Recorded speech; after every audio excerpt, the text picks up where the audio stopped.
اب یہاں پہ ہمیں ایک بات پتہ چلی کہ صحیح علم ہونا بھی ضروری ہے اور صحیح علم ہونا صرف کافی نہیں ہے.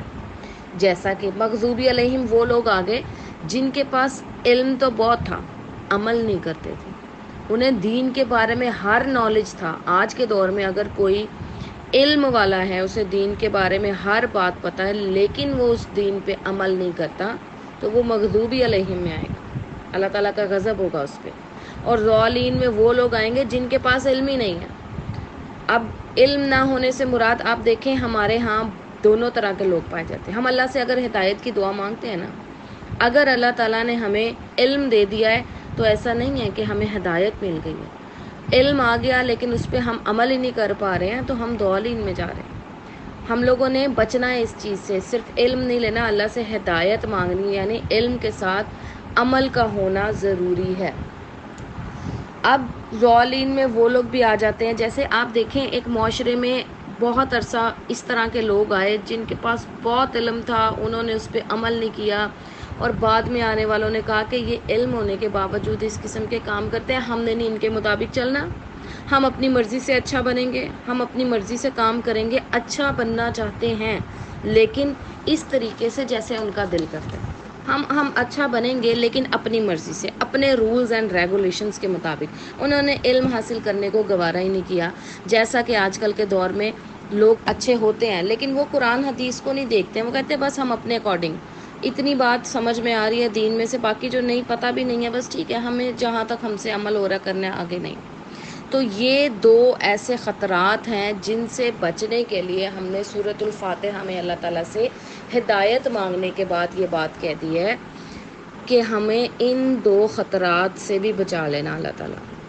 اب یہ جو فاتحہ میں مختصر سی بات کی گئی ہے، اس کی پہلی تفصیل ہمیں سورۃ البقرہ میں ملے گی. یعنی مغضوبی علیہم سے مراد جو یہودی ہیں، ان کی تفصیل، کیسے وہ اس سارے میں پڑے، کیا ان کے ساتھ معاملات ہوئے، کیا ان کا انجام ہوا، یہ ساری تفصیل ہمیں سورۃ البقرہ میں ملے گی. اور سورۃ آل عمران میں ہمیں ضالین یعنی نصارہ کیا کچھ انہوں نے کیا، کیا ان کے ساتھ ہوا کی تفصیل ہم سورۃ آل عمران میں دیکھیں گے انشاءاللہ. اب ہم سورۃ البقرہ کی ترتیب کا ایک اوور ویو دیکھ لیتے ہیں تاکہ ہم اس چیز کو سمجھ سکیں کہ اس کلام کو اللہ تعالیٰ نے کس خوبصورتی کے ساتھ ترتیب دیا ہے. ہر آیت، ہر لفظ کا اپنی جگہ پہ ہونا ایسے ہی ہے جیسے آپ بڑے پیارے انداز میں اگر دھاگے کو صحیح جگہ سے گزاریں تو ایک پھول بن جاتا ہے. بظاہر ہم جب سورت پڑھتے ہیں نا تو ہمیں نظر آ رہا ہوتا ہے کہ ایک بات چل رہی ہے، آگے ہی کوئی اور ٹاپک شروع ہو گیا ہے، اب یہیں سے کوئی تیسری بات ہو گئی ہے، آپس میں کوئی ربط نہیں بن رہا. اس ربط کو میں ایک دفعہ آپ کے سامنے رکھنا چاہوں گی. سورۃ البقرہ کے ربط کو اگر ہم دیکھیں تو ہم اس کو 9 حصوں میں ڈیوائیڈ کر کے دیکھیں گے، اور 9 حصوں کا جو لنک ہے آپس میں وہ آپ نے دیکھتے جانا ہے. ہو سکے تو اپنے پاس کاپی پینسل رکھ لیں اور اس کو نوٹ کیجئے گا، یہ چیز آپ کے بہت کام آنے والی ہے. سب سے پہلے ہم نے دیکھنا ہے پہلا حصہ. سورۃ البقرہ کے پہلے حصے میں اللہ تعالیٰ نے 3 طرح کے لوگوں کا تذکرہ کر دیا ہے. سب سے پہلے مومن، پھر کافر اور پھر منافق. اور مومن کے بارے میں 4-5 آیات میں بتا دیا ہے کہ مومن کس طرح کا ہوتا ہے، کیا اس کی نیچر ہوتی ہے. کافر کے بارے میں بھی 2 سے 3 آیات میں واضح کر دیا ہے کہ کافر کیسے ہوتے ہیں. اور منافق کے بارے میں تفصیلی آیات نازل کی گئی ہیں، کیونکہ منافقت ایک پیچیدہ مسئلہ ہے، اور آج کل کے دور میں اگر دیکھا جائے تو انتہا درجے پہ منافقت پائی جاتی ہے. منافقت سے مراد بظاہر تو ہم یہ کہتے ہیں کہ ہم ایمان والے ہیں، لیکن ہم سے اپنا ایمان کیری آن نہیں کیا جاتا، ہم اپنے ایمان کو مضبوط نہیں کرتے، ہم دین کے لاز پہ عمل نہیں کرتے ہیں. تو ہم بظاہر تو مسلمان ہیں لیکن ہمارے دل کے اندر نفاق ہے. اور یہ کیونکہ اتنا کمپلیکیٹڈ ایشو ہے، اس لیے اللہ تعالیٰ نے منافقت کے اوپر تفصیلی آیات یہاں پہ نازل فرمائے. اور یہ تو ہو گیا پہلا حصہ. اب ہم ہر حصے کو آخری حصے کے ساتھ لنک کریں گے تو ہمیں ربط سمجھ آئے گا اس صورت کا. اب پہلے حصے کے بعد آتا ہے 9واں حصہ، یعنی کہ آخری حصہ. ٹوٹل 9 پارٹس میں ہم نے ڈیوائیڈ کیا.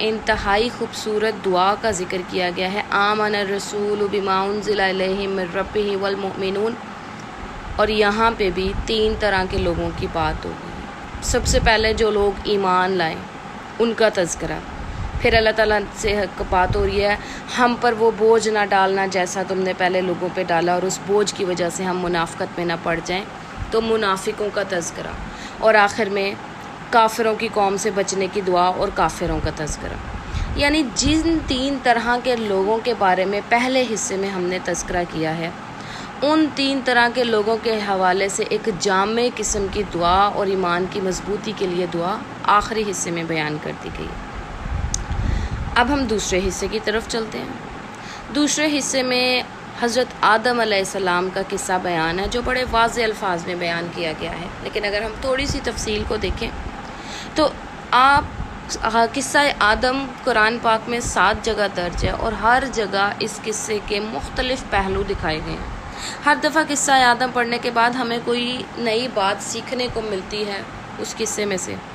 تو یہاں پہ جن باتوں کا تذکرہ ہے نا، یہاں قصہ آدم بیان کرنے کے ساتھ ان کے علم کے بارے میں بات کی ہے، جنت کا تذکرہ آیا ہے، جنت سے کس طرح ان کو نکالا گیا، شیطان نے کیا کردار ادا کیا، اور کس طرح شیطان نے لالچ دے کے جنت سے نکلوایا، ان ساری باتوں کا تذکرہ قصہ آدم میں بیان کیا گیا ہے۔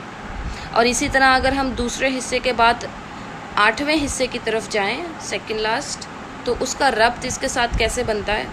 8ویں حصے میں سب سے پہلے تو تفصیلاً بیان کیا گیا ہے انفاق فی سبیل اللہ کے بارے میں، کہ اللہ تعالیٰ کی راہ میں مال خرچ کرنا چاہیے کے بارے میں تفصیلاً آیات، اللہ کی راہ میں مال خرچ کرنے کے اجر اور طریقہ کار کے بارے میں، اور اس کے بعد یہ ہو گیا مال کو بہترین طریقے سے استعمال کرنا، اور اس کے بعد یہ بتا دیا گیا کہ بدترین طریقہ کیا ہوتا ہے، سود اور ربا کی آیات اس میں نازل کی گئی۔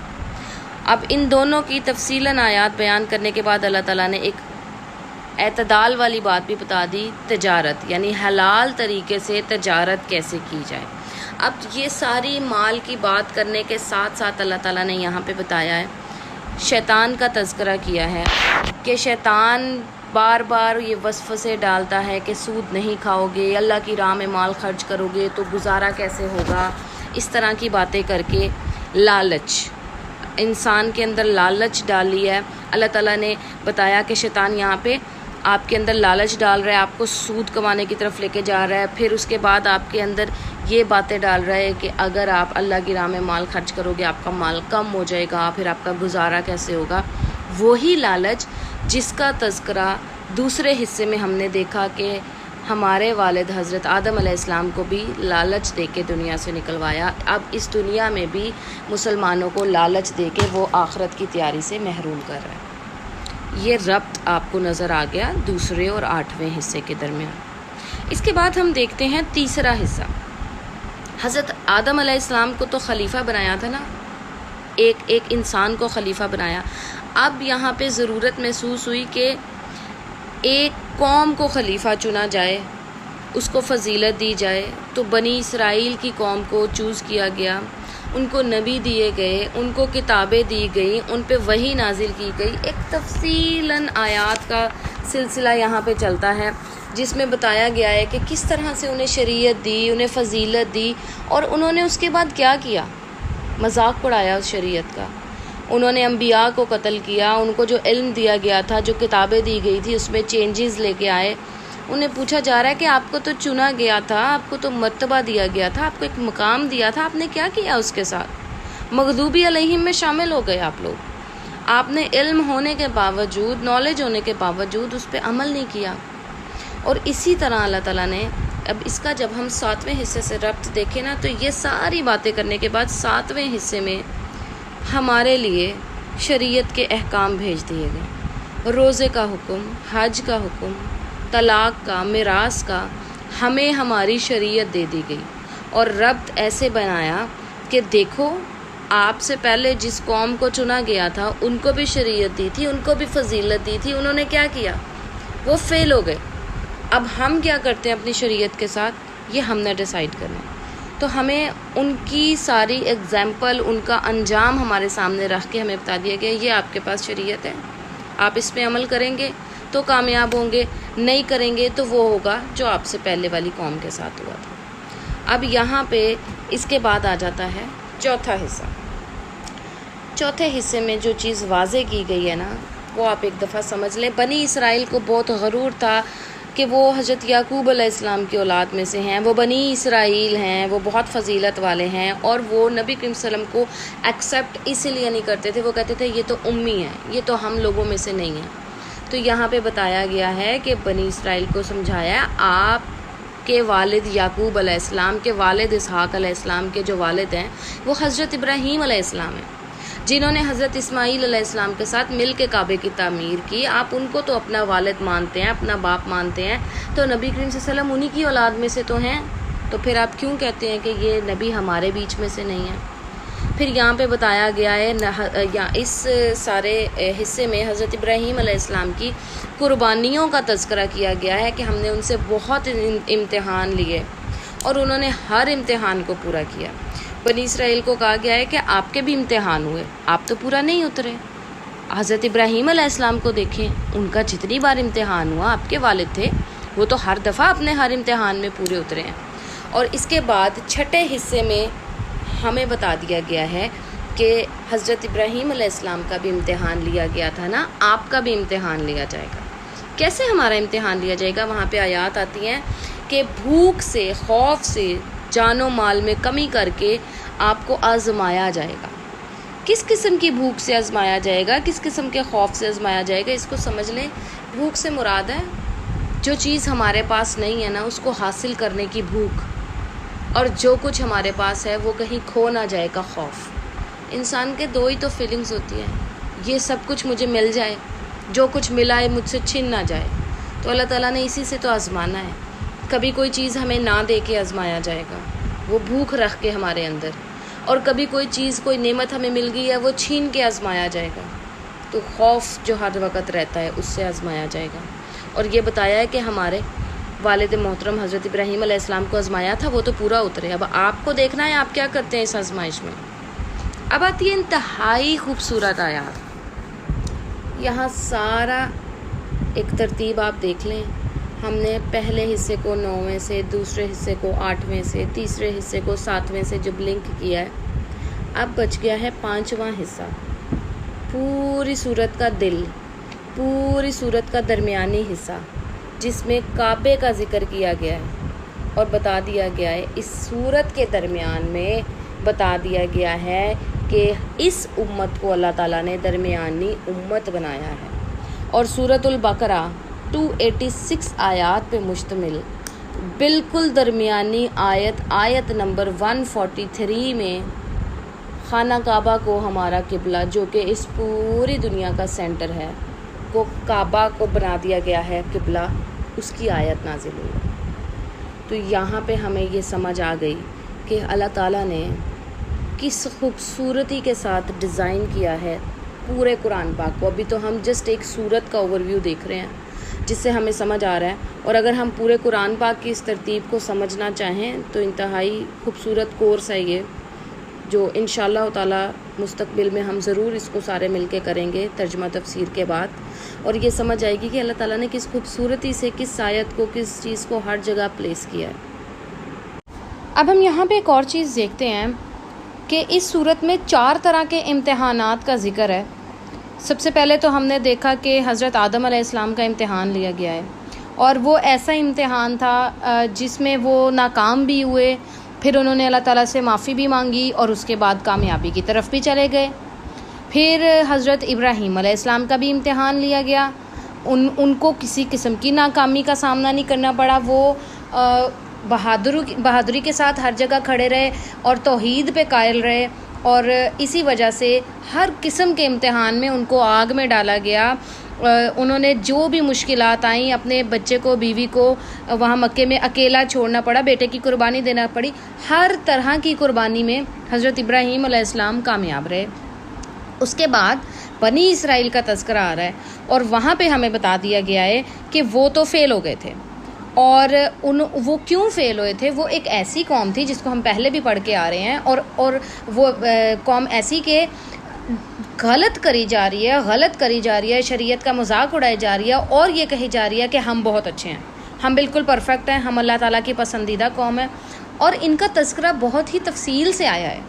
اور قرآن کا یہ مقصد نہیں ہے کہ ان کے بارے میں بات کی جا رہی ہے یا ان کو ٹونٹ کیا جا رہا ہے. قرآن ان کی مثال ہمیں دے کے ہمیں سمجھا رہا ہے کہ وہ بھی ایک قوم تھی، اپنے آپ کو بہت اچھا سمجھنے لگی تھی، علم ان کے پاس تھا، کتابیں ان کے پاس تھیں، پڑھ لیا تھا، عمل نہیں کرتے تھے. آج کے دور میں اگر ہم اپنے آپ کو دیکھیں، کیا ہمارے لوگوں میں ایسے نہیں ہیں؟ ہمیں ہر برائی دوسرے کے اندر نظر آتی ہے، اپنا آپ بڑا پرفیکٹ لگتا ہے، ہمیں لگتا ہے ہم بہت اچھے مسلمان ہیں، ہماری تاریخ بڑی پڑی ہے، اتنے بہادر لوگ ہماری تاریخ میں آئے. ہم کیا ہیں؟ ہم سے تو 5 وقت کی نماز نہیں پڑھی جا رہی ہے. تو حضرت عمر، حضرت علی، حضرت عثمان ٹھیک ہے ہماری قوم میں تھے، لیکن کیا ہم انہیں فالو کر رہے ہیں؟ ہم اپنے بڑے بڑے لوگوں کے نام پہ اپنے آپ کو بہت بڑا مسلمان سمجھنے لگ جاتے ہیں، لیکن کیا ہم عملاً مسلمان ہیں؟ وہی بات، علم ہمارے پاس بھی بہت ہے، کتاب ہمارے پاس بھی موجود ہے، لیکن عمل کی کمی ہے. تو یہاں پہ بنی اسرائیل کی قوم کا بھی ہمیں بتا دیا کہ بھئی اس طرح سے وہ ان وجوہات کے تحت ناکام ہوئے تھے، اور ان 3 امتحان کے بعد بتا دیا کہ اب ہمارا بھی امتحان ہو رہا ہے، اور ہمیں آپشن ہے، مرضی ہے، آپ دیکھیں آپ کدھر فٹ ہو رہے ہیں. یا تو آپ کہیں نہ کہیں ناکام ہو رہے ہیں. تو حضرت آدم علیہ السلام کی مثال دیکھیں، ہوئے تھے ناکام، اللہ سے توبہ کی، اللہ سے رجوع کیا، اللہ تعالیٰ نے انہیں معاف کر دیا. آپ کے ساتھ بھی ایسا ہو رہا ہے، کہیں آپ ناکام ہو رہے ہیں، انسان ہے، غلطی کر بیٹھتا ہے، توبہ کر لیں. اللہ نے کہا توبہ کا دروازہ کھلے، آپ کے پچھلے سارے گناہ معاف ہو جائیں گے. آیا کہ ہم اتنے اچھے جا رہے ہیں کہ ہم اللہ تعالیٰ کی ہر مشکل میں بہادری کے ساتھ اس کا مقابلہ کر رہے ہیں، تو ہم اپنے آپ کو حضرت ابراہیم علیہ السلام کی مثال سے دیکھ سکتے ہیں. اور کیا ہم بنی اسرائیل کی قوم والے کام تو نہیں کر رہے کہ علم بھی آ گیا ہے، نالج بھی آ گیا ہے، دین کا بھی پتہ لگ گیا، لیکن عمل ہی نہیں کر پا رہے ہیں. تو کیا ہوا تھا ان کے ساتھ؟ اس کو دیکھتے ہوئے اپنے آپ کو اس سے بچانے کے لیے ہم نے اپنی اصلاح کرنی ہے. اب اس کے بعد ہم ایک اور چیز یہاں پہ میں بات کو اب وائنڈ اپ کرنے کی طرف جائیں گے. آپ یہ دیکھیں کہ بنی اسرائیل کا تذکرہ بہت زیادہ ہے، جبکہ تعداد میں تو یہود بہت کم تھے. عیسائیوں کو دیکھا جائے تو کرسچینٹی بہت زیادہ ہے، ان کی تعداد بہت زیادہ ہے، لیکن زیادہ تذکرہ کن کا ہے؟ بنی اسرائیل کا. تھوڑے تھے لیکن ان کے ساتھ ہم لوگوں کی ریزمبلنس زیادہ ہے. اس قوم کی ہمارے قوم کے ساتھ کچھ چیزیں میچ کرتی ہیں، جس کی وجہ سے مثال ان کی دی جاتی ہے بار بار. دیکھیں، اگر مجھے جس قسم کی مشکلات آئیں گی، مجھے پچھلے لوگوں کی انہی مشکلات سے ایگزامپل دی جائے گی نا کہ وہ لوگ بھی ایسے ہی کرتے تھے، ان کے ساتھ یہ ہوا. ہماری قوم کی ریزمبلنس بنی اسرائیل سے، اور یہ ہمیں سکھایا جا رہا ہے کہ وہ ایسے ایسے کرتے تھے. اب جب دین آیا، نبی کریم صلی اللہ علیہ وسلم کو کتاب دی گئی، شریعت دی گئی، تو دیکھیں پہلے حضرت موسیٰ علیہ السلام کو جب کتاب اور شریعت ملی تھی تو ان کا مقابلہ کس کے ساتھ تھا؟ فرعون کے ساتھ. مصر میں فرعون ایک گھمنڈی اور انکار کرنے والا انسان تھا. اسی طرح نبی کریم صلی اللہ علیہ وسلم جب شریعت لے کے آیا تو مکہ کے جو قریش تھے وہ انتہائی تکبر کرنے والے اور انکار کرنے والے تھے. اب وہاں پہ جو پرابلمز نبی کریم صلی اللہ علیہ وسلم کو آ رہی ہیں، اس کے لیے بتایا جا رہا ہے موسیٰ علیہ السلام بھی اسی دور سے گزرے تھے، ایسے ہی گھمنڈیوں سے ان کا سامنا ہوا تھا. تو آپ کا جو مشن ہے وہی ان کا مشن تھا. فرعون سے وہ لڑے تھے، تو کیا کچھ انہوں نے کیا تھا، آپ نے بھی وہی کرنا ہے. اس کے بعد جب فرعون سے نجات دلا کے حضرت موسیٰ آگے چلے گئے، تو اب ان کا چیلنج کیا تھا؟ ان کی اپنی قوم، ان کے اپنے لوگ ان کا ساتھ نہیں دیتے تھے. اسی طرح جب نبی کریم صلی اللہ علیہ وسلم مکے سے ہجرت کر کے مدینے آ گئے تو ان گھمنڈی لوگوں سے نکل کے اب ان کے اپنے لوگوں کی مخالفت، اپنے لوگوں کی منافقت ان کے سامنے آنے لگ گئی تھی. تو یہاں بھی حضرت موسیٰ علیہ السلام کی مثال دے کے بتایا گیا کہ انہوں نے بھی اسی قسم کے چیلنجز کا سامنا کیا تھا اور کیسے وہ اس سے نکلے تھے. اسی طرح ان کی شریعت، حضرت موسیٰ کی شریعت میں بھی قتال کا حکم تھا، ہماری شریعت میں بھی قتال کا. ان کی شریعت اور ہماری شریعت اور اس وقت اور اس وقت میں بہت زیادہ مطابقت تھی. اس کی وجہ سے ایک جیسے حالات ہونے کی وجہ سے بار بار ان کا تذکرہ آتا ہے، نبی کریم صلی اللہ علیہ وسلم کو بتایا جاتا ہے وہ کیسے اس سارے مسئلے سے نکلے، آپ نے بھی یہی کرنا ہے. اب یہاں پہ ترتیب کے اعتبار سے دیکھا جائے تو پہلے حضرت آدم علیہ السلام کا ذکر آ رہا ہے جو والد تھے، پھر بنی اسرائیل جو اولادوں میں سے تھی، پھر حضرت ابراہیم علیہ السلام کا ذکر آیا جو ہم سب کے والد ہیں، اور پھر ہم لوگ جو ان کی اولاد میں سے ہیں۔ تو پہلے والد کا، پھر اولاد کا، پھر والد کا، پھر اولاد کا، ایک بڑے ردم کے ساتھ، ایک ترتیب کے ساتھ یہ سارے حصے پلیس کیے گئے ہیں، اور یہی ترتیب ہے جس کو میں کہوں گی کہ معجزہ ہے قرآن کی ترتیب، کہ یہ انسان کا نہیں، یہ اللہ کا ہی کلام ہے۔ چلیں اب ہم باقاعدہ قرآن مجید کے ترجمے کی طرف چلتے ہیں۔ سورۃ الفاتحہ سے آغاز کرنے لگے ہیں قرآن مجید کا۔ بسم اللہ الرحمن الرحیم، الحمد للہ رب العالمین۔ تمام تعریفیں اللہ تعالیٰ کے لیے ہیں جو تمام کائنات کا رب ہے۔ الرحمن الرحیم، نہایت مہربان اور رحم فرمانے والا ہے۔ مالک یوم الدین، روز جزا کا مالک ہے۔ ایاک نعبد و ایاک نستعین، ہم تیری ہی عبادت کرتے ہیں اور تجھی سے مدد مانگتے ہیں۔ اہدنا الصراط المستقیم، اے اللہ تعالیٰ ہمیں سیدھا راستہ دکھانا۔ صراط الذین انعمت علیہم، ان لوگوں کا راستہ جن پر تو نے اپنا انعام کیا تھا۔ غیر المغضوب علیہم، ان لوگوں کا راستہ نہ دکھانا جن پر تو نے تیرا غضب ہو۔ ولا الضالین، یا جو بھٹکے ہوئے ہیں۔ یہاں پہ ہم کہہ رہے ہیں کہ اللہ تعالیٰ کے لیے تمام تعریفیں ہیں، وہ رحمان بھی ہے، رحیم بھی ہے، آخرت کے دن کا، جزا کے دن کا وہ مالک ہے۔ جزا کے دن کا مالک جو ہے، جس کے اختیار میں ساری دنیا ہے، ہم اسی کے احکامات کو کہیں نہ کہیں پیچھے چھوڑ دیتے ہیں اس وجہ سے کہ لوگ کیا کہیں گے یا لوگوں کو خوش رکھنا ہے۔ ہمیں پتہ ہے پوری دنیا کا مالک کون ہے، جزا کے دن کا مالک کون ہے، ہر چیز کو بنانے والا کون ہے۔ جب اتنے بڑے رب کو ہم جانتے ہیں تو پھر ہم چند دنیاوی لوگ یا کچھ لوگ کیا کہیں گی کہ بات پہ آ کے اللہ کے کلام کو پیچھے چھوڑ جاتے ہیں، اس کے احکامات کو پیچھے چھوڑ جاتے ہیں، جبکہ ہم جانتے ہیں کہ ہم اس دنیا میں آئے اللہ کے لیے ہیں اور ہم نے جو کچھ بھی کرنا ہے وہ اللہ کے حکم سے کرنا ہے۔ یہاں تو ہماری ایک سانس بھی ہماری اپنی نہیں ہے، تو پھر ہم کیسے اس کے کلام کو بھول جاتے ہیں؟ پھر ہم اللہ تعالیٰ سے دعا کر رہے ہیں کہ یا اللہ، ہم آپ سے مدد مانگ رہے ہیں، آپ کے راستے پہ ہمیں چلانا، ہمیں نیک لوگوں کے راستے پہ چلانا، ہمیں سیدھا راستہ دکھانا۔ ہم یہاں اللہ تعالیٰ سے ہدایت کی دعا کر رہے ہیں، اور یاد رکھیے ہدایت وہ چیز ہے جو بن مانگے نہیں ملتی، اور جو مانگتا ہے اسے اللہ تعالیٰ ہدایت ضرور دیتا ہے۔ ہو سکتا ہے کبھی آپ اللہ سے دعائیں کریں، کوئی چیزیں مانگے، کبھی کوئی بندہ گاڑی کی خواہش کرتا ہے، گھر کی خواہش کرتا ہے، کوئی بھی خواہش ہوتی ہے جس کی وہ مسلسل دعا کر رہا ہے، کبھی ہوتا ہے وہ پوری ہو جاتی ہے، کبھی ہوتا ہے وہ پوری نہیں ہوتی۔ لیکن ہدایت ایسی چیز ہے، آج مانگنا شروع کر دیں اللہ سے، اللہ تعالیٰ آپ کو ہدایت ضرور دے گا۔ اور ساتھ میں ہم ہدایت کے ساتھ مانگ رہے ہیں کہ ان لوگوں کا راستہ دکھانا اللہ جن پہ تو نے اپنا انعام کیا تھا، اور ان کا نہ دکھانا جو مغضوب ہوئے یا جو بھٹکے ہوئے ہیں۔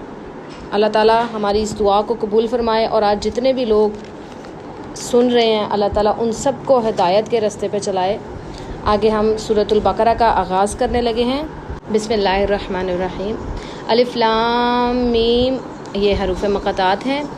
ذالک الکتاب لا ریب فی، یہ کتاب ہے جس میں کوئی شک نہیں۔ ھدی للمتقین، ہدایت ہے پرہیزگاروں کے لیے۔ یعنی یہ کتاب، ایک تو اس کے کلام میں، اس کی ایک ایک بات میں کوئی شک نہیں ہے، اور اس میں ہدایت متقیوں کے لیے ہے۔ ایسا نہیں ہے کہ کوئی بھی قرآن پڑھے گا تو اس کی زندگی بدل جائے گی۔ جس کے دل میں تقویٰ ہوگا، جس کو رب کی پہچان ہو جائے گی نا اس کتاب کو پڑھنے کے بعد، اس کو پھر اس میں سے ہدایت بھی مل جائے گی۔ اور بہت سے لوگ ایسے بھی ہیں جو قرآن بھی پڑھ لیتے ہیں، ترجمے سے بھی پڑھ لیتے ہیں، لیکن ان کی زندگیوں میں کوئی فرق نہیں آتا، کیونکہ دل میں تقویٰ نہیں ہوتا، اللہ کا ڈر نہیں ہوتا۔ اللہ تعالیٰ کا ڈر اگر آپ کے دل میں آ جائے گا، متقی بن جائیں گے، تو ہدایت بھی مل جائے گی۔ الذین یؤمنون بالغیب، وہ لوگ جو ایمان لاتے ہیں غیب پہ، نماز قائم کرتے ہیں، اور جو رزق ہم نے انہیں دیا اس میں سے خرچ کرتے ہیں۔ اور وہ لوگ جو ایمان لاتے ہیں اس پر جو آپ صلی اللہ علیہ وسلم پر نازل کیا گیا اور آپ سے پہلے نازل کیا گیا، اور آخرت پر یقین رکھتے ہیں، یہی لوگ ہدایت پر ہیں اپنے رب کی طرف سے۔ وَأُولَئِكَ هُمُ الْمُفْلِحُونَ، اور یہی لوگ فلاح پانے والے ہیں۔ اب دیکھیں ان 4 سے 5 آیات میں بتا دیا گیا ایمان والے کون ہیں۔ ایمان والوں کی ڈیفینیشن ہے کہ غیب پہ ایمان لاتے ہیں، نبی کریم صلی اللہ علیہ وسلم پہ جو نازل کیا، ان سے پہلے جو نازل کیا ان پہ، آخرت پہ ایمان لاتے ہیں۔ اور یہی لوگ فلاح پانے والے ہیں۔ اور ایک بات یاد رکھیے گا، عقیدہ آپ کے پاس ہونا اور آپ کے دل میں ایمان ہونا، یہ دو الگ الگ چیزیں ہیں۔ عقیدہ تو ہم سب کے پاس ہے، ہمیں پتہ ہے اسلام کیا ہے، اسلام کو کیسے فالو کرنا ہے، لیکن ایمان بالغیب، قیامت میں کیا ہوگا، قبر میں کیا ہوگا، مرنے کے بعد کیا ہوگا، یہ والا ایمان اگر ہمارا مضبوط نہیں ہے نا، تو معذرت کے ساتھ ہمارے اندر ایمان کی کمی ہے۔ اور آپ مجھے ایک بات بتائیں، ایک انسان کو پتہ ہے کہ قبر میں جا کے سب سے پہلا سوال اس سے نماز کا ہونا ہے، پھر بھی وہ 5 وقت کی نمازیں نہ پڑھتا ہو، اس کا مطلب اس کے دل میں ایمان نہیں ہے، وہ آخرت کی زندگی کو بھول کے بیٹھا ہے۔ قیامت میں کیا کیا ہوگا، کس کس طرح کی سزائیں دی جائیں گی، سارا کچھ قرآن میں واضح الفاظ میں بتا دیا گیا ہے۔ ان کو پڑھ کے بھی اگر ہمارے اوپر ذرا سا بھی اثر نہیں نہ ہوگا تو اس کا مطلب ہمارا ایمان بالغیب مضبوط نہیں ہے، کیونکہ ہم فزیکل ورلڈ میں ہونے والی چیزوں کا تو یقین رکھتے ہیں۔ یہاں اگر آپ کو ڈیلی نماز نہ پڑھنے پہ آنکھ کے اوپر ہاتھ رکھنا پڑ جائے تو آپ نمازیں بھی شروع کر لیں گے، کیونکہ وہ فزیکل ورلڈ کی سزا ہے اور وہ فزیکلی آپ کو مل رہی ہے۔ لیکن جو غیب کی سزائیں ہیں یا غیب کا جو اجر ہے جو ہمیں نہیں نظر آ رہا، اس کے لیے ہم ورکنگ نہیں کرتے، کیونکہ ہمارا ایمان بالغیب مضبوط نہیں ہے۔ اس کے بعد آ جاتے ہیں کافروں کے بارے میں بات ہوئی ہے، ان الذین کفروا، اور وہ لوگ جنہوں نے کفر کیا، برابر ہے آپ ان کو ڈرائیں یا نہ ڈرائیں، وہ ایمان نہیں لائیں گے۔ ختم اللہ، مہر لگا دی اللہ تعالیٰ نے، قلوبہم، ان کے دلوں پہ، ان کے کانوں پہ اور ان کی آنکھوں پہ پردہ ڈال دیا ہے، اور ان کے لیے بہت بڑا عذاب ہے۔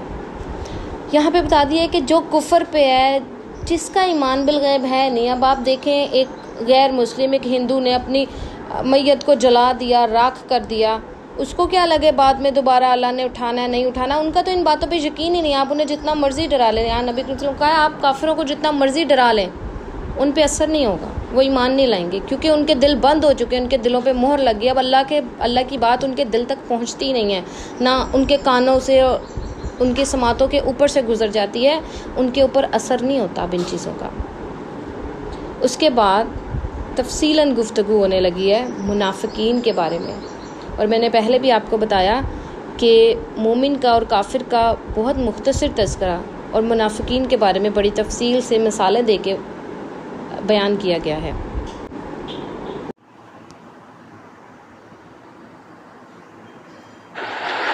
یخادعون اللہ والذین آمنوا، وہ اللہ تعالیٰ اور ایمان لانے والوں کے ساتھ دھوکے بازی کر رہے ہیں، مگر دراصل وہ خود اپنے آپ کو ہی دھوکے میں ڈال رہے ہیں اور انہیں اس کا شعور نہیں ہے۔ یعنی اپنی طرف سے تو وہ کوشش کر رہے ہیں کہ لوگوں کو یہ دکھائیں کہ ہم ایمان لے آئیں اور یہ دھوکے بازی چل رہی ہے، لیکن وہ دھوکہ ان کے اپنے کو ہی ہے، اللہ تعالیٰ کو یا ایمان والوں کو وہ دھوکہ نہیں دے سکتے۔ فی قلوبہم مرض فزادہم اللہ مرضا، یعنی ان کے دلوں میں بیماری ہے جسے اللہ تعالیٰ نے اور زیادہ بڑھا دیا ہے، اور جو جھوٹ وہ بولتے ہیں اس کی پاداش میں ان کے لیے دردناک عذاب ہے۔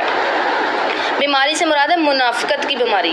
اللہ تعالیٰ نے ان کے دلوں میں جو منافقت کی بیماری ہے اس کو اور بڑھا دیا ہے، یعنی منافقت کی فوراً سزا نہیں ملتی، اللہ تعالیٰ ڈھیل دیتا ہے منافق لوگوں کو، اور وہ اور منافق بنتے چلے جاتے ہیں، اور انہیں لگتا ہے کہ ہم اللہ کو، ایمان والوں کو دھوکہ دے رہے ہیں، اصل میں تو اللہ تعالیٰ انہیں ڈھیل دے رہا ہوتا ہے۔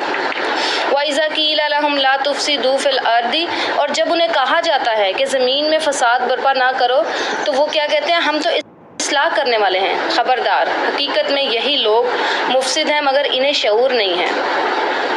وَإِذَا قِيلَ لَهُمْ آمِنُوا كَمَا آمَنَ النَّاسُ، اور جب ان کو کہا جاتا ہے کہ تم ایمان لے آؤ تو وہ کہتے ہیں ہم اس طرح ایمان لے آئیں جس طرح بے وقوف ایمان لے آئیں۔ خبردار، حقیقت میں تو یہ خود بے وقوف ہیں مگر یہ جانتے نہیں ہیں۔ آج کے دور میں آپ دیکھیں نا، اگر کسی کو دین کی بات کریں، ایمان لانے کی یا دین پہ آنے کی، ایک چھوٹی سی مثال ہے، آپ کسی کو کہیں کہ جی داڑھی رکھ لیں یا آپ اپنی شلوار ٹخنوں سے اوپر رکھا کریں، تو وہ کہتے ہیں یہ آؤٹ ڈیٹڈ فیشن، یہ جیسے بے وقوف کرتے ہیں یا یہ جیسے مولوی کرتے ہیں، یا اس طرح کے کمنٹس کیے جاتے ہیں کہ جس طرح یہ لوگ کر رہے ہیں ہم ایسے کریں۔ تو یہاں پہ کہتے ہیں وہ جن کے دل میں منافقت ہوتی ہے، جنہوں نے دنیا کو بھی لے کے چلنا ہوتا ہے، وہ دین کی باتوں کا اس طرح سے مذاق اڑاتے ہیں کہ ہم ان بے وقوفوں کی طرح ایمان لائے ہیں جیسے کہ ایمان لائے ہیں۔ جب یہ اہل ایمان سے ملتے ہیں تو کہتے ہیں کہ ہم ایمان لائے ہیں، اور جب علیحدگی میں اپنے شیطانوں سے ملتے ہیں تو کہتے ہیں کہ اصل میں تو ہم تمہارے ساتھ ہیں اور ان لوگوں سے محض مذاق کر رہے ہیں۔ اللہ تعالیٰ ان سے مذاق کر رہا ہے، وہ ان کی رسی دراز کیے جا رہا ہے اور یہ اپنی سرکشی میں اندھوں کی طرح بھٹکتے چلے جا رہے ہیں۔ یہ وہ لوگ ہیں جنہوں نے ہدایت کے بدلے میں گمراہی خرید لی ہے، مگر یہ سودا ان کے لیے نفع بخش نہیں ہے اور یہ ہرگز صحیح راستے پہ نہیں ہے۔ یہاں تک سارا کچھ بتا دیا ہے، ایمان والوں کی غلطیاں، کس طرح سے وہ اپنے آپ کو دھوکے میں رکھ رہے ہیں اور انہیں خود بھی نہیں پتا۔ آگے ان کی مثال دی جا رہی ہے، مثلہم کمثل الذی استوقد نارا، کہ ان کی مثال ایسی ہے جیسے ایک شخص نے آگ روشن کی، اور جب اس نے سارے ماحول کو روشن کر دیا تو اللہ نے ان کی نور بصارت یعنی ان کی آنکھیں سلب کر لی، چھین لی ان سے، اور انہیں اس حال میں چھوڑ دیا کہ تاریکیوں میں انہیں کچھ نظر نہیں آتا۔ یہ بہرے ہیں، گونگے ہیں، اندھے ہیں، یہ اب نہ پلٹیں گے۔ یعنی کہ اللہ تعالیٰ نے کہا ہے، یہاں روشنی سے مراد ہے کہ جب اللہ تعالیٰ ایک بندے کو روشنی دی، اس نے روشنی پھیلا دی، حق کو باطل کو چھانٹ کے الگ الگ کر دیا، بالکل نمایاں کر دیا۔ اب جن لوگوں کو حق اور باطل نظر آ رہا ہے، حقیقی روشنی نظر آ رہی ہے، لیکن ان کی منافقت، ان کا نفس پرستی، اس سب میں وہ اتنے اندھے ہو گئے ہیں، یعنی اپنی خواہشات اتنی اوپر آ گئی ہیں کہ ان کو یہ روشنی نظر نہیں آ رہی۔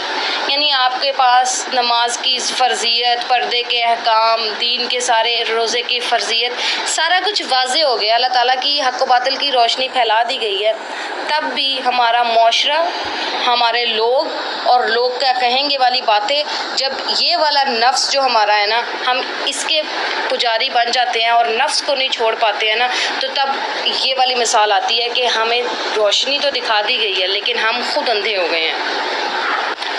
او کصیب من السماء فیہ ظلمات ورعد وبرق، اب دوسری مثال کی بات آ رہی ہے، یا پھر ان کی مثال یوں سمجھیں کہ آسمان سے زور کی بارش ہو رہی ہے اور اس کے ساتھ اندھیری، گھٹا اور کڑک اور چمک بھی۔ یہ بجلی کے کڑاکے سن کر اپنی جانوں کے خوف سے کانوں میں انگلیاں ٹھونس لیتے ہیں، اور اللہ تعالیٰ ان منکرین حق کو ہر طرف سے گھیرے میں لیے ہوئے ہے۔ چمک سے ان کی حالت یہ ہو رہی ہے کہ گویا عنقریب بجلی ان کی آنکھوں کو اچک لے گی، ان کی بصارت کو۔ جب ذرا کچھ روشنی انہیں محسوس ہوتی ہے، اس میں کچھ دور چلے جاتے ہیں، اور جب ان پر اندھیرا چھا جاتا ہے تو کھڑے ہو جاتے ہیں۔ اللہ چاہتا تو ان کی سماعت، بصارت بالکل ہی چھین لیتا ان سے، یقیناً اللہ تعالیٰ ہر چیز پر قادر ہے۔ پہلی مثال تو ان کی تھی جو بالکل ہی منکر ہو گئے تھے نا، اور کسی نہ کسی غرض اور مصلحت سے مسلمان بنے ہوئے تھے معاشرے کو دکھانے کے لیے۔ دوسری مثال ان لوگوں کی ہے جو ذرا شک میں ہے، ان کا ایمان کمزور ہے، کچھ تو حق کے قائل تھے مگر ایسی حق پرستی کے قائل نہیں تھے کہ مطلب اتنا بھی حق کو نہیں مان رہے تھے کہ اس کی خاطر تکلیفیں اور مشکلیں بھی برداشت کر لیں، اتنا ان میں حوصلہ نہیں تھا۔ یا ایھا الناس اعبدوا ربکم الذی خلقکم، لوگوں بندگی اختیار کرو اپنے اس رب کی جو تمہارا اور تم سے پہلے جو لوگ گزر چکے ہیں ان سب کا خالق ہے۔ تمہارے بچنے کی توقع اسی صورت سے ہو سکتی ہے۔ اب یہاں پہ پچھلی ساری ڈسکشن جو ہم نے دیکھی مومن کے بارے میں، کافر کے بارے میں اور منافق کے بارے میں، تو تفصیلاً بات آ گئی ہے۔ اس کے بعد اس رکوع میں آ کے بتایا جا رہا ہے کہ اس رب کی بندگی اختیار کرو جو تمہارا بھی رب ہے اور تم سے پہلے جو لوگ گزر چکے ہیں ان سب کا رب بھی وہی ہے۔ اور یہاں پہ ایک اور بات کہ صرف اپنے رب کو نہیں ماننا، اپنے رب کی بھی ماننی ہے۔ ہم اللہ کو تو ایک مانتے ہیں، لیکن جہاں اللہ کے حکم کو ماننے کی بات آتی ہے وہاں ہمارا ایمان ڈگمگانے لگ جاتا ہے۔ تو یہاں پہ بتایا یہی جا رہا ہے، اس سارے رکوع میں اب یہ ساری ڈسکشن آ رہی ہے۔ الذی جعل لکم الارض فراشا والسماء بناء، کہ اب بتایا جا رہا ہے وہی تو ہے جس نے تمہارے لیے زمین کو فرش بنایا، آسمان کی چھت بنائی، اوپر سے پانی برسایا اور اس کے ذریعے سے ہر طرح کی پیداوار نکال کر تمہارے لیے رزق پہنچایا۔ بس جب تم یہ جانتے ہو تو دوسروں کو اللہ تعالیٰ کے مد مقابل نہ ٹھہراؤ۔ یہاں پہ یہ کہا جا رہا ہے، پہلے تو یہ آیت ایسی ہے جس کی وجہ سے اکثر لوگوں کو کنفیوژن ہوتی ہے کہ زمین کو فرش بنایا سے مراد شاید یہ ہے کہ زمین بالکل سٹریٹ ہے، یہ زمین گول کا کانسیپٹ ٹھیک نہیں ہے۔ ایسا نہیں ہے، یہاں پہ یہ بتایا گیا ہے کہ زمین رہنے کے قابل نہیں تھی، ہر ایک سیکنڈ میں 2 زلزلے آتے ہیں، اتنا اس میں ایک امبیلنس آ گیا تھا۔ اور اس میں پہاڑ گاڑے گئے اور اس کو رہنے کے قابل بنایا کہ وہ زلزلے اس کے رہنے کے قابل نہیں تھے. یہ مقصد ہے کہ زمین کو فرش بنایا اور پھر آسمان کو چھت بنایا. ایک اوزون کی لیئر جس کو کہا جاتا ہے، جہاں سے اس میں سوراخ ہوتا ہے، وہاں سے ایسی شعاعیں آتی ہیں جو سکن کو کینسر وغیرہ بھی کر سکتی ہیں. تو آسمان کو ایک چھت بنا دیا، ہمارے لیے ایک پروٹیکشن والی لیئر بنا دی. آسمان سے پانی برسایا جو زمین پہ گرتا ہے، جس سے ہمارے کھانے پینے کی اشیاء نکلتی ہیں. اگر کبھی ہم غور و فکر کریں تو ایک بیج کا زمین میں بونا اور اس کے بعد اس کو پانی ملنا اور وہاں سے ایک تناور درخت نکل آنا، یہ کوئی انسان تو نہیں نہ کر سکتا. کوئی ذات تو ہے جو یہ سب کچھ کر رہی ہے. پھر اس پہ پتے، پھر ہر درخت پہ الگ طرح کے پھل، ہر پھل کا پودا الگ طرح کا، اتنی قسم کی چیزیں. یہ سب کچھ کرنے والا کون ہے؟ ہم تو ایک پینسل ربڑ شارپنر دیکھ لیں تو ہم اس کو غور سے دیکھنے بیٹھے تو حیرت ہوتی ہے کہ یہ کیسے بن گیا.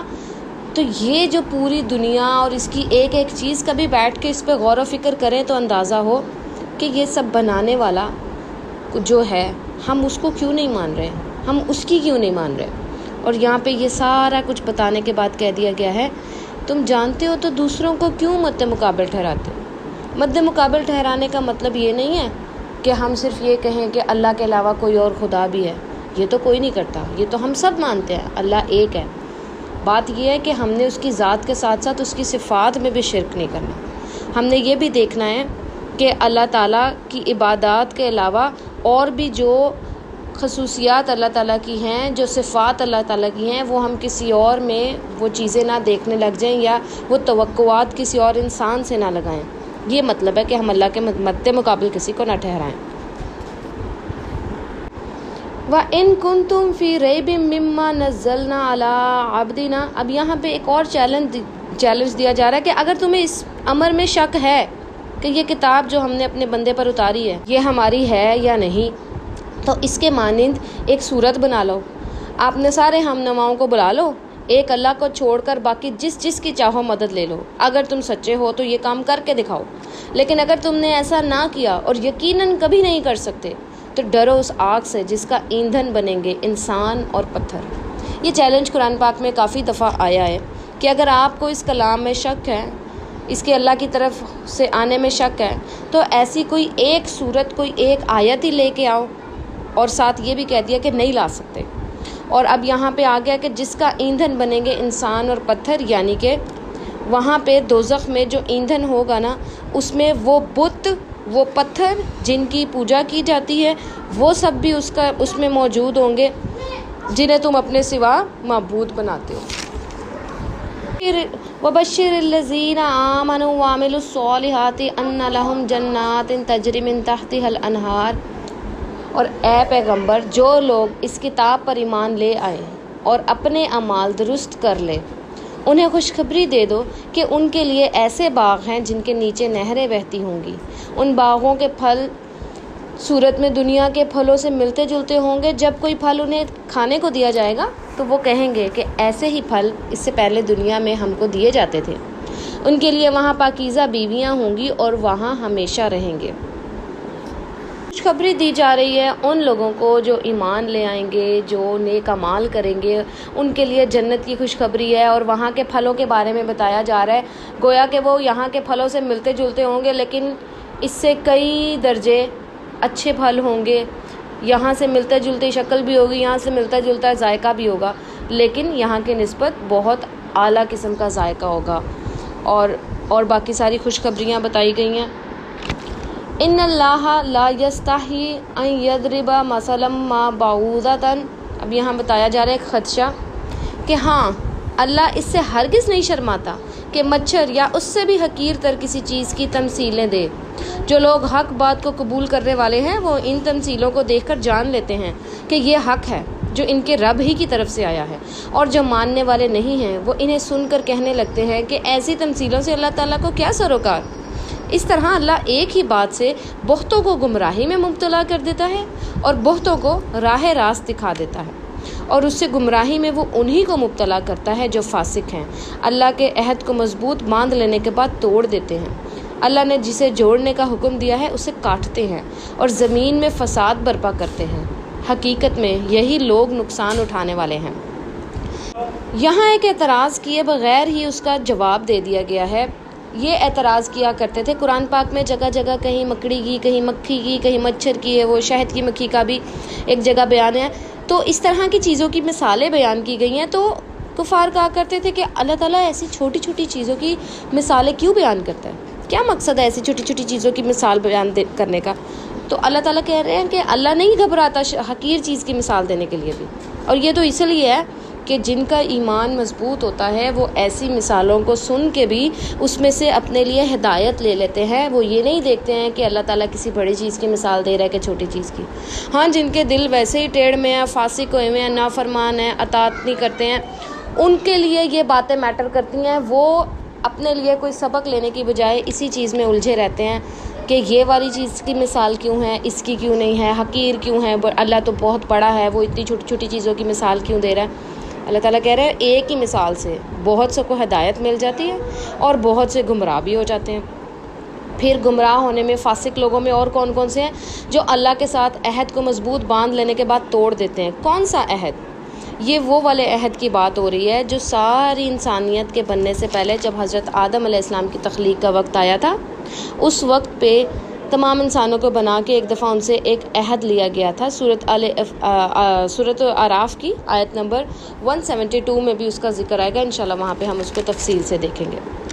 اور اس کے علاوہ کہا یہ جا رہا ہے کہ اللہ تعالیٰ نے جسے جوڑنے کا حکم دیا ہے اسے کاٹتے ہیں، یعنی یہ اجتماعی اور انفرادی زندگی میں جو فلاح کا انحصار ہے جن کاموں میں، ان کو درست رکھنے کی بجائے آپس میں تعلقات کو توڑتے ہیں، ایک دوسرے پہ تیشہ چلاتے ہیں۔ اس قسم کی حرکتیں، ایک دوسرے کو اذیت پہنچانا، تعلقات کو چھوٹی چھوٹی بات پہ توڑ دینا، اللہ تعالیٰ نے ان کو جوڑے رکھنے کا حکم دیا ہے۔ تو جو یہ سب کرتے ہیں اور زمین میں فساد مچاتے ہیں، حقیقت میں یہی لوگ ہیں جو نقصان اٹھانے والے ہیں۔ کیف تکفرون باللہ وکنتم امواتا فاحیاکم، تم اللہ کے ساتھ کفر کا رویہ کیسے اختیار کرتے ہو حالانکہ تم بے جان تھے، اس نے تم کو زندگی عطا کی، پھر وہی تمہاری جان سلب کرے گا، پھر وہی تمہیں دوبارہ زندگی عطا کرے گا، پھر اسی کی طرف تمہیں پلٹ کر جانا ہے۔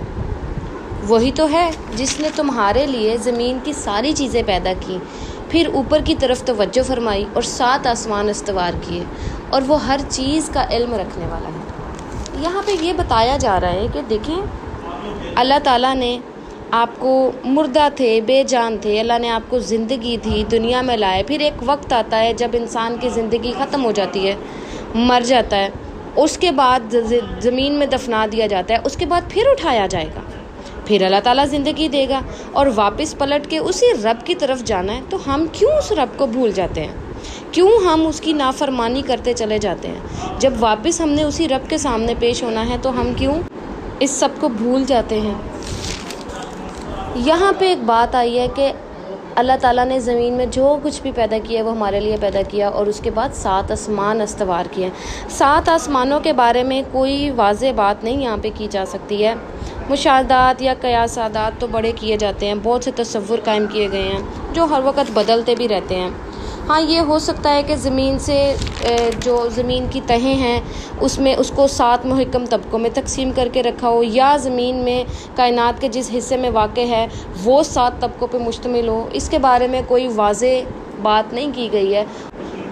الحمدللہ یہاں تک آج ہم نے مومن، کافر اور منافق کے پہلے حصے کو تفصیل کے ساتھ دیکھ لیا ہے، اور اس کے بعد ہمارا کیا رویہ ہونا چاہیے اس کو بھی جان لیا ہے۔ ہمیں اللہ تعالیٰ کے علاوہ کسی کو ذات یا صفات میں اس کا شریک نہیں ٹھہرانا، یہ آج کی مین بات سمجھ لیں، اور منافقت سے جتنا ہو سکے بچ کے رہنا ہے، ایک سچے اور اچھے مومن کی مثال بن کے رہنا ہے۔ اللہ تعالیٰ آپ کو اور مجھے حق بات کو سمجھنے اور قبول کرنے کی توفیق عطا فرمائے۔ انشاءاللہ اگلے لیکچر میں ہم قصہ آدم سے آغاز کریں گے۔ تب تک کے لیے اللہ تعالیٰ آپ کا اور میرا حامی و ناصر ہو۔ سبحانک اللہم و بحمدک، نشہد ان لا الہ الا انت، نستغفرک و نتوب الیک۔ السلام علیکم ورحمۃ اللہ وبرکاتہ۔